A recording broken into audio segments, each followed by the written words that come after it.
E aí, marxistas e keynesianos, meu nome é Alisson, eu sou anarcocapitalista. Vou continuar com a leitura comentada do livro Economia em uma única lição, do Henry Hazlitt. E o capítulo de hoje é o capítulo 11, que se chama Quem é protegido pelas tarifas. Quando Hazlitt fala de tarifas, ele quer dizer tarifas protecionistas, que basicamente é uma tarifa que você impõe sobre exportações para que, na verdade, sobre importações, né? Dependendo do ponto de vista, sobre importações para que proteja-se indústrias nacionais da concorrência, simplesmente porque a indústria nacional é ineficiente. E o Hazlitt aborda isso por quatro pontos de vista diferentes, tá? A primeira é o seguinte: a gente já tem uma empresa de suéteres no país e existe uma tarifa protecionista para proteger essa indústria de suéteres de concorrentes estrangeiros, tá? Então vamos supor que o nosso suéter aqui é vendido por R$ 30, mas os ingleses vendem ele por R$ 25, pelo equivalente a R$ 25.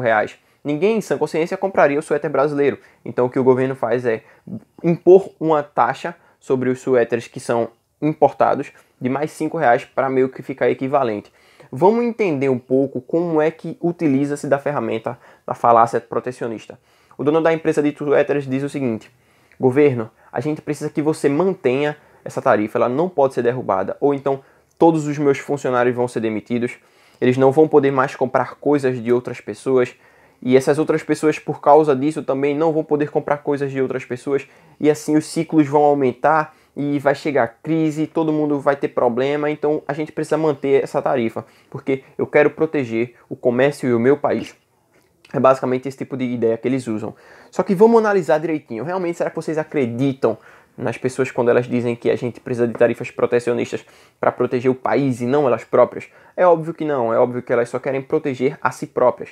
Vamos então analisar o que aconteceria se já tivesse uma indústria de suéteres protegida e o que aconteceria se a gente tirasse essa tarifa protecionista. Será que essas pessoas realmente se tornariam desempregadas? Será que o desemprego seria a longo prazo, a curto prazo?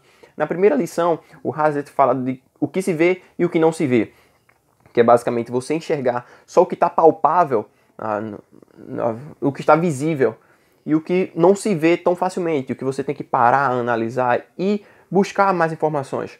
Então, se a gente tirasse essa tarifa protecionista, aquelas pessoas provavelmente seriam demitidas, porque ninguém mais, em sua consciência, compraria aquele suéter por R$ 30, sabendo que a gente pode comprar do estrangeiro por R$ 25. Ora, mas será que aquelas pessoas realmente ficariam desempregadas? É óbvio que não. A partir desse momento, as pessoas teriam R$ 5 a mais sobrando, e com esses R$ 5 elas poderiam acumular capital e investir em bens de capital, e a partir desses bens de capital poderem produzir mais bens, e com isso alocariam esses recursos na contratação dessas novas pessoas, ou simplesmente elas podem passar a gastar mais com outras coisas. Quando elas gastam mais com outras coisas, significa que a demanda aumenta, e quando a demanda aumenta, a produção também tende a aumentar. Quando a produção tende a aumentar, são contratadas mais pessoas para produzir esses bens que há agora uma nova demanda. Então essas pessoas não ficariam desempregadas, isso é um absurdo. E se a gente parar para pensar o seguinte, olha, a gente ainda pode elevar um pouco mais o nosso pensamento. Veja, a partir do momento que essa empresa fecha e eu compro só dos suéteres ingleses, dos suéteres estrangeiros, aquela empresa de suéteres vai ter mais reais, vai ter mais da nossa moeda. A partir disso, ela pode demandar também mais coisas justamente do nosso país. Então veja, a gente tem aí uma troca, uma divisão internacional do trabalho muito mais pura, por assim dizer, me faltaram palavras melhores. Olha, agora a gente compra mais deles, porque eles são mais eficientes que nós, e a partir disso eles também podem comprar produtos nossos que são muito mais eficientes. Então aquelas pessoas não ficariam desempregadas, porque a partir do momento que a demanda dos estrangeiros também aumenta, mais postos de trabalho serão gerados para que essas pessoas sejam alocadas para novos empregos. Empregos muito mais eficientes, muito mais que produzam muito mais riqueza de forma muito mais barata. Tá? E o segundo ponto que o Hazlitt aborda é o seguinte: a gente não tem nenhuma empresa de suéteres, mas o governo diz, a gente precisa criar uma tarifa, e a partir do momento que essa tarifa é criada, pode surgir uma indústria brasileira de suéteres para competir com os estrangeiros, e assim a gente vai criar postos de trabalho. Ora, vamos analisar essa questão. Eu já acho que é muito imbecil e bem óbvio, mas tem muita gente que ainda não consegue enxergar que a gente vai cair nas mesmas conclusões da questão anterior. Muita gente pode pensar, ah não, novos postos de trabalho serão criados. Mas espera aí, como é que postos de trabalho serão criados se as pessoas antes comprariam o suéter por R$ 25, sobraria 5 para elas alocarem em bens de capital ou em mais bens de consumo, se agora elas vão aplicar tudo totalmente em um suéter só, tá? Não vai sobrar esses R$ 5.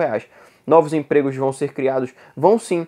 E a gente até vai poder ver e dizer, olha, nossa, uma empresa surgiu, mas a gente não vai conseguir ver o quanto deixou de ser produzido, quantos empregos tiveram que se encerrar, porque a gente parou de demandar outros bens, porque o governo simplesmente impôs uma tarifa de R$ 5.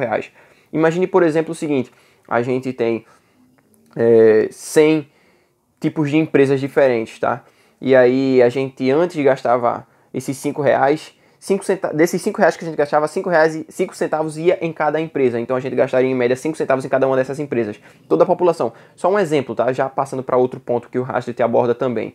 Olha, a partir disso, a partir do momento que a gente não pode gastar mais esses 5 centavos em cada uma dessas 100 empresas, todas elas vão ter a produção diminuída.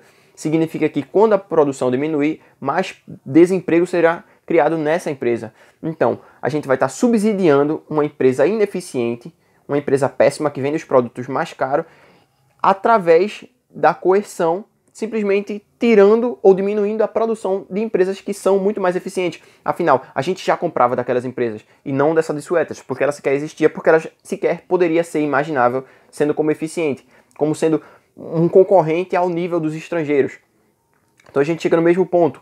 Olha, a gente vai estar gerando emprego por um lado e desemprego do outro lado, simplesmente para parecer que a gente está criando emprego, mas no final das contas seria a mesma coisa. Não ia ter nenhum aumento de nível de salário, nenhum aumento de riqueza, porque a gente estaria beneficiando pessoas, empresas, indústrias que não são eficientes perante o mercado. Se elas fossem eficientes, elas surgiriam naturalmente. Pense uma coisa e leve isso para o resto da sua vida. Qualquer tipo de produto ou serviço que requeira algum tipo de tarifa ou algum tipo de cobrança de impostos para existir, já é um lixo. Porque se ele não fosse um lixo, ele não precisaria disso, tá?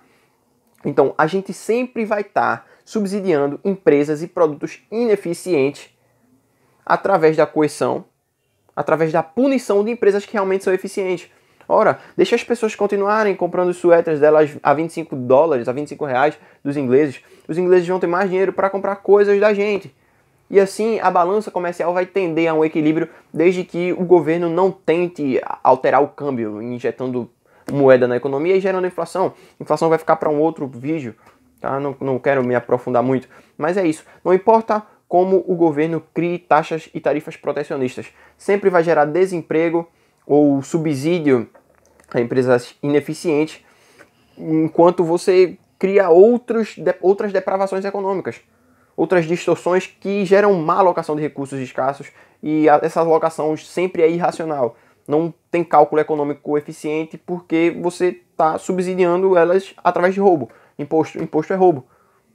Se imposto não fosse roubo, as pessoas pagariam voluntariamente. Eu já abordei essa questão do imposto é roubo diversas vezes aqui no canal. Então não precisa eu ficar repetindo. Eu espero que vocês tenham entendido. Leiam o livro, vejam os capítulos anteriores. Não adianta só vocês ficarem na leitura comentada. Tem muito mais conhecimento nos capítulos que o Hazlitt aborda. O capítulo só tem umas 6 ou 7 páginas. Leiam, velho. Botem a cara nos livros. Vão estudar um pouco. E eu vou ficando por aqui. Deixem um like nesse vídeo. Até o próximo vídeo. Valeu, falou e fui.